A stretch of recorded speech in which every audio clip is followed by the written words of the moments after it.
இந்த நேரத்தில் நாங்கள் இன்னொரு விஷயம் எலெக்ஷன் முடிஞ்சது, எலெக்ஷன் ஊடகத்துறை மற்றும் பத்திரிகையாளர்களுக்கு நன்றி தெரிவிச்சோம். ஏன்னா இந்த தேர்தலில் மிகப்பெரிய இடத்துல உலகப்புறா கொண்டு போய் சேர்த்தாங்க. அவர் தமிழக முதலமைச்சர் நாம் அவர்கிட்ட இந்த மாதிரி வாழ்த்து பெறணும்னு கேட்ட உடனே ஒரு 3 மணி நேரத்தில் எனக்கு தகவல் அனுமதி கொடுத்து நாங்கள் போய் அவர்கிட்ட வாழ்த்து பெற்றோம். அதே மாதிரி துறை முதலமைச்சரும் சரி, ஒவ்வொருத்தரும் நமது செய்தித்துறை அமைச்சரும் சரி, எல்லாருக்குமே இந்த நேரத்தில் எல்லாருக்குமே நான் ஹெல்த் மினிஸ்டர் எல்லாருக்கும் நன்றி தெரிவிச்சேன். இது மட்டும் இல்லாமல் இன்னைக்கு இந்த ஸ்டேஜில் நிற்கிறதுக்காக எவ்வளோ பேர் உழைச்சிருக்கீங்கன்னு தெரியும். அத்தனை பேருக்கும் நன்றியை சொல்கிறேன். நம்ம பசங்க, நம்ம டீம் பசங்க எல்லாருக்கும் இந்த நேரத்தில் நன்றி சொல்கிறேன். நன்றி நன்றி நன்றி. ஊடகத்துறை அனைவருக்கும் நன்றி. நமது சொந்தங்கள் உறுப்பினர்கள் உங்களுக்கு மிக்க மிக்க நன்றியை தெரிவிக்கிறேன். எல்லாமே யங்ஸ்டர்ஸ். இதில் உங்களை தான் நான் திருப்பி இதில் பாராட்டணும்னு நான் சொல்லுவேன். இதில் என்னென்னா, ரவி அண்ணன் 89 நினைக்கிறேன், ஆமாம் 87 இல்லை தேர்தலில் நிற்கிறார். அப்போ நான் அவர் கூட இருக்கேன். ஒரு டீம் தனியாக ஒரு டீம் நிற்குது, அந்த டீமே ஜெயிச்சுது. அதில் ஒரே ஒருத்தர் மட்டும்தான் வெளியேருந்து வந்தார். அண்ணா கரெக்டானே? அது எங்கள் அப்பா. ஏன்னா ஒரு டீமுங்கிறது ஜெயிக்கிறது, ஒரு ஃபுல் டீம் ஜெயிக்கிறதுங்கிறது ரொம்ப கஷ்டம். அதுக்கப்புறம் ரவீனா டீம் நிறைய வாட்டி ஜெயிச்சது, அதுலேயும் நான் ஒத்துக்கணும். எதுக்காக சொல்ல வரேன்னா, ஒருவருக்கு இண்டிவிஜுவலுடைய ஓட்டு இது எல்லாமே டீம். அதாவது அந்த இவங்க பேசுகிறப்ப சொன்னாங்க, இது டீமாக நீங்கள் ஓட்டு கேட்டிங்களே. ஸோ அதே மாதிரி இந்த டீம் லாஸ்ட் வரைக்கும் இவங்க பயணத்தை நல்லா பண்ணணும். அதே நேரத்தில் இன்னொரு விஷயம் சொல்ல வரேன், தயவு செய்து ஈகோவே வச்சுக்காதீங்க, மறந்துடுங்க. நேற்று வரைக்கும் தேர்தல், இன்னைக்கு தேர்தல் இல்லை. தயவு கூர்ந்து முன்னாடி இருந்த நிர்வாகிகளை கூப்பிட்டு ஒரு டீம் போட்டு நீங்கள் பேசலாம், ஒன்றும் தப்பே கிடையாது. நான் டிரான்ஸ்பரன்ஸாக சொல்கிறேன். நீங்கள் ஒரு டீம் மாதிரி வச்சுக்கிடுங்க. அந்த நல்லவங்க யார் கெட்டவங்க யாருன்னு பார்க்காதீங்க. வேலை செய்கிறவங்க டீமை செயற்குழு நீங்கள் வச்சுக்கிட்டு இந்த டீம் மெடிக்கலுக்கு, இது இன்சூரன்ஸுக்கு இந்த டீம் இன்னும் வச்சு கலந்து பேசுங்க. ஈசி மெம்பர்ஸையும் சேர்ந்து கலந்து பேசி, ஏற்கனவே இந்த நிர்வாகத்தோட தவறுகள், சின்ன தவறுகள் இருக்குதா இல்லையாங்கிறதெல்லாம் மைண்டில் வைக்காமல் தூக்கி போட்டுட்டு ஈகோ பார்க்காம எல்லாரும் நீங்கள் ஒத்துமையாக செஞ்சீங்கன்னா நீங்கள் நினச்சதை 100க்கு 100 இதை செய்ய முடியுங்கிற ஒரு பெரிய நம்பிக்கை என்கிட்ட இருக்குது. ஏன்னா இப்போ நீங்கள் சேனலில் போய் கேளுங்க.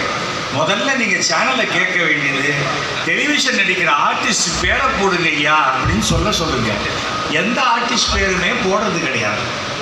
அந்த தொடக்கத்தோடு ஒரு பொம்பளை வருவாங்களே, அவங்களா எப்போவுமே செருப்படி வாங்குவானே அவனா அப்படின்னே சொல்லுவாங்க. இதுவே சினிமாவில் பாருங்க, எம்ஜிஆர் வராரா, ரஜினிகாந்த் வராரா அப்படின்னு தான் பேசுவாங்க. ஆர்டிஸ்ட் பேர், ஏன்னா அது மிகப்பெரிய திரை. ராதாரவி பேசிட்டு கிளம்பிட்டாரா, எனக்கு இந்த வேஷ்டி கோமணத்துலலாம் பெரிய நம்பிக்கை கிடையாது. ஏன்னா இன்றைக்கி எல்லாருமே ஆபராயம் போடுறாங்க. அதுக்காக சொன்னேன். தவிர பெரிய திரை சான்ஸ் வரலாம், வரக்கூடாது, வராது இருக்கலாம். ஆனால் சின்ன திரையில் ஒருவர் நடிகராக வந்துவிட்டால், நடிகையாக வந்துவிட்டால், ஒரு தொடர்ந்து 2 வருஷம் இல்லை 3 வருஷத்துக்கு நிச்சயமாக வருமானம் உண்டு என்ற நிச்சயத்தன்மையை ஏற்படுத்தி கொடுத்திருப்பது சின்ன திரை. அதை நம்ம அப்ரிஷியேட் பண்ணோம். மாடி இறத்துக்கு வேணால் 4 நாள் ஆகலாம், படி இறங்கிறதுக்கு 3 நாள் ஆகலாம், அதெல்லாம் கதை, அதை விட்டுருங்க. ஆனால் ஒரு நல்ல தொழிலாக இருக்கக்கூடியதில் ஆனஸ்டாக இருங்க. ஹெல்த்தை பார்த்துக்கங்க, அதான் ரொம்ப முக்கியம். உங்கள் ஹெல்த்தை பார்த்துக்கணும். இல்லைன்னா அடுத்த நிமிஷமே இவருக்கு பதில் அவர் அப்படின்னு ஒரே ஃப்ரேமில் ஃப்யூச்சரையே மாற்றிடுவாங்க. அதை நீங்கள் பார்த்துக்கங்க. நல்ல ஃப்ரெண்ட்லியாக இருங்க. கடவுள் இருக்கும் வரை, கடவுள் நம்பிக்கை இருக்கும் வரை உங்களுக்கு எந்த குறையும் வராது. அதுதான் நான் சொல்கிறேன். இப்போ சக நடிகர்களுக்கு மரியாதை கொடுக்கணும், ப்ரொடியூசர்ஸ்க்கு மரியாதை கொடுக்கணும். எங்கள் அப்பா சினிமாவில் இருக்கிறனால நான் சொல்கிறேன், முதலாளிங்களுக்கு நம்ம மரியாதை கொடுத்தா முதலாளி நல்லா பார்த்துப்பாங்க. எனக்கு ஒரு செக்கு, ஒரு டிடிஎஸ், ஒரு ஜிஎஸ்டி எந்த ப்ராப்ளமும் சுஜாதா மேடம் கிட்டே வந்தது கிடையாது. என்னோட ஃப்ரெண்ட் அண்ட் ப்ரொடியூசர் ஸ்பாட்டில் நான் நிறைய சண்டை போடுவேன், கதைக்காக தான் போடுவேன். எனக்கு என்னோட சாருக்கு என்னை பற்றி நல்லா தெரியும். அதனால் இங்கே நான் இப்போ உடனே ஹாஸ்பிட்டல் தான் கிளம்புறேன். இங்கே நம்ம எல்லோரும் ஒருத்தருக்கு ஒருத்தர் உதவியாக இருப்போம். அண்ணன் சூப்பராக சொல்லிட்டார், ஆர்டிஸ்ட் ஒன்று கரெக்டாக சொல்லிட்டாரு. இந்த பழைய சாக்கடையெல்லாம் கலர்றதுக்கோ, நீ யாருன்னு ப்ரூவ் பண்ணுறதுக்கோ இதெல்லாம் டைம் கிடையாது. இந்த நேரத்தில் இந்த இடத்துல சிவன் சீனிவாசன் சாருக்கு என்னோட மரியாதையை, என்னோட வாழ்த்துக்களை தெரிவிக்கிறேன்.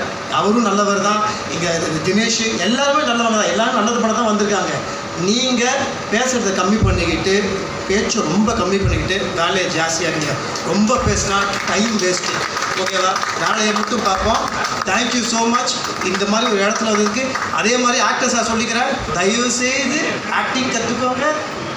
டான்ஸ் கற்றுக்கோங்க, ஃபைட் கற்றுக்கோங்க. சும்மா வந்துட்டு நான் சொல்கிறேன், இன்றைக்கி நான் சினிமாலையும் ஒர்க் பண்ணிகிட்டு இருக்கிறேன். அங்கே இருக்க ஹீரோஸ் கிட்ட இருக்க பணிவிங்கல்ல போன வாரம் எனக்கு தெரிஞ்சு 35வது வாட்டி போய் கேப்டன் பிரபாகரனை போய் தேட்டரில் பார்க்குறேன். விஜயகாந்த் சார் பேசுகிற டைலாக்ல ஒரு கம்மா நம்ம பேசுவோமா? ஆனால் வாய் மட்டும் காது வரைக்கும் நீடுது. உங்கள் திறமையை காட்டுங்க. நீங்கள் ஒழுங்காக இருந்தீங்கன்னா ப்ரொடியூசர் ஒழுங்காக இருப்பாங்க. வர சால்வை தோல் மேலே கிடையாது, சால்வை இடுப்பில் கட்டணும். எங்கே போனாலும் நான் இயேசுவை பற்றி சொல்லுவேன். ஜீசஸ் தோல் துண்டு போடலாம், இடுப்பில் கட்டி சீஷர்களோட காலை கழுவினார். ஒரு நல்ல தலைவன்றவன் ரொம்ப பண்பாக இருக்கணும். இறங்கி வந்து சீஷர்கள் காலை கழுவுறதுனா நீ போய் லிட்டராக அந்த காலை கழுவ தேவையில்ல. நீங்கள் ஓட்டு கேட்கும் போது எத்தனை பேருக்கு ஃபோன் பண்ணி ஓட்டு கேட்டீங்க? அதே மாதிரி இந்த ஃபங்க்ஷனுக்கு கூட நீங்கள் எத்தனை பேர் கூப்பிட்டீங்கன்னு எனக்கு தெரியாது. அதுவே நான் எங்கிட்ட செம டோஸ் வாங்கினாப்பில். ஓகேவா? நீங்கள் இனிமேல் எல்லா நேரத்துலையும் எல்லாரும் வீட்டுக்கு முன்னாடி போய் நிற்கணும். இது வந்து நீங்கள் ஒன்றும் வந்து இங்கே வந்து எம்எல்ஏ எலெக்ஷன்லையோ எம்பி எலெக்ஷன்லையோ ஜெயிக்கலப்பா. நீங்கள் வேலை செய்ய வந்துருக்கிறீங்க. உங்கள் டைமை கொடுங்க. நீங்கள் நல்லா பண்ணுவீங்கன்னு எனக்கு நம்பிக்கை இருக்குது. உங்களுக்குள்ள ஒரு ஒத்துமை இருக்கணும், ஈகோ இருக்கக்கூடாது. இவ்வளோ நல்லவங்க, இவ்வளோ பெரியவங்க இருக்காங்க, இவனை கேட்டு முடிவெடுங்க. சீரியஸாக சொல்கிறேன், இந்த போஸ்டர், இந்த பேனர் இதெல்லாம் நிரந்தரம் கிடையாது. இந்த காசை உருப்படியாக செலவு பண்ணுங்க. தேங்க்யூ. அண்டர்ஸ்டாண்டிங் வரும்போது இப்போ நீங்கள் எதிர்பார்க்குற தொழில் பாதுகாப்பு, ஊதிய பாதுகாப்பு, இந்த கட்டுப்பாடு எல்லாமே சரியாக வரும். அதுதான் நான் உங்களுக்கு கொடுக்குற ஒரு உத்தரவாதம். இன்னொரு விஷயத்தை நாம் நல்லா புரிஞ்சுக்கணும். முதல்ல இந்த அமைப்புக்குள்ள, இந்த நம்ம சின்னத்திரைக்குள்ள ஒரு கட்டுப்பாடு வரணும்னா அந்த கட்டுப்பாடு எங்கேருந்து ஸ்டார்ட் ஆகணும்னா நமக்குள்ளேருந்து ஸ்டார்ட் ஆகும். நான் முதல்ல பெப்சிக்கு தலைவரான உடனே நான் முதல்ல தயாரிப்பாளர் சங்கத்தை சரி பண்ணணும்னு நான் நினைக்கல. முதல்ல எங்கள் அமைப்பில் இருக்கிற எல்லா நிர்வாகிகளும் வர வச்சு நாம் முதல்ல கட்டுப்பாடாக இருக்கணும், நாம் முதல்ல சுயமரியாதையாக இருக்கணும், நம்மளோட தவறுகளை முதல்ல சரி பண்ணணும் அப்படின்னு வந்து நேர கட்டுப்பாடு, வேலை கட்டுப்பாடு எல்லாத்தையும் முதல்ல நம்ம உறுப்பினர்களுக்கு இது சரி பண்ணுறதுக்கு எனக்கு 2 வருஷம் ஆச்சு. அதுக்கப்புறமா தான் தயாரிப்பாளர்கள் எங்ககிட்ட நீங்கள் இந்த இதெல்லாம் ஒழுங்கு பண்ணணும்னு நம்ம சொன்னோம். அப்போ அந்த கட்டுப்பாடு. அப்போது ஒரு விஷயத்தை நீங்கள் நல்லா புரிஞ்சுக்கணும். பேர் தான் சின்னத்திரை, ஆனால் இன்னைக்கு தமிழ்நாட்டில் பெரிய திரை வருமானத்தை விட சின்னத்திரை வருமானம் தான் ரொம்ப அதிகம். நான் ஏற்கனவே உங்கள் நிர்வாகிகள் சொன்னேன், பெரிய திரையோட வருமானம், ஆண்டு வருமானம் 3000 கோடி ரூபாய், பெரிய திரையோட ஆண்டு வருமானம் 5000 கோடி ரூபாய். அப்போ பெரிய திரை நடிகர் சங்கம் என்ன வழியோடு இருக்கோ, என்ன கட்டுக்கோப்போடு இருக்கோ, அது போல சின்னத்திரை நடிகர் சங்கம் இருக்கணும். அப்போ அதுக்கு நீங்கள் என்ன பண்ணணும்? முதல்ல எல்லாரையும் ஒன்று சேர்க்கணும். பழைய சாக்கடையை கலரக்கூடாது. இப்போ பரத்தை நான் பார்க்கும்போது பரத் முகத்தில் ஆனந்தம் தெரியுது, உத்வேகம் தெரியுது, கொஞ்சம் கோபமும் தெரியுது. அந்த கோபம் இருக்கக்கூடாது. நம்ம அதை தோண்ட ஆரம்பிச்சோமா அவங்க நம்மளை தோண்ட ஆரம்பிச்சுட்டே இருப்பாங்க. இது எதையுமே செய்ய விட மாட்டாங்க. சாக்கடையை கலர்னா நாட்டம் அடிக்கும். அது நம்ம வேலை இல்லை. நம்ம இப்போ வந்தோமா, இந்த தேதியிலிருந்து, இன்னைக்கு தேதி 7/9/2025 இந்த நிர்வாகத்துக்கு நாங்கள் பொறுப்பேற்றுக்கணும். இதிலிருந்து நாங்கள் சரியாக பண்ணணும். அவங்க சரியாக பண்ணலங்கிறதுக்காகத்தான் நம்மளை தேர்ந்தெடுத்தாங்க. நம்ம வந்து அதை சரி பண்ணுறது, அதுக்கு கோர்ட்டுக்கு கேஸுக்கு அலைஞ்சிட்டு இருக்கிறது, இதனால் எந்த பிரயோஜனமும் இல்லை. நான் பெப்சிக்கு வந்து பதவியேற்கும் போது பெப்சியில் 55 கேஸ் இருந்தது. அனைத்து சங்கங்களும் 55 கேஸ் வச்சிருக்காங்க. 6.25 கோடி ரூபாய் இதுக்காக செலவு பண்ணியிருக்காங்க. கோர்ட்டு ஃபீஸுக்காகவும், லாயர் ஃபீஸுக்காகவும், கன்வெயன்ஸாகவும் 10-15 வருஷமா இந்த 6.25 கோடி ரூபாய் செலவு பண்ணியிருந்தாங்க. நான் அனைத்து நிர்வாகிகளும் அழைத்து சொன்னேன், இனிமேல் ஒரு கேஸ் இருக்கக்கூடாது, கேஸை எல்லாத்தையும் வித்ரா பண்ணணும், இது நம்ம வேலை இல்லை அப்படின்னு சொல்லி 52 கேஸை வித்தின் 6 months நாங்கள் வித்ரா பண்ணோம்.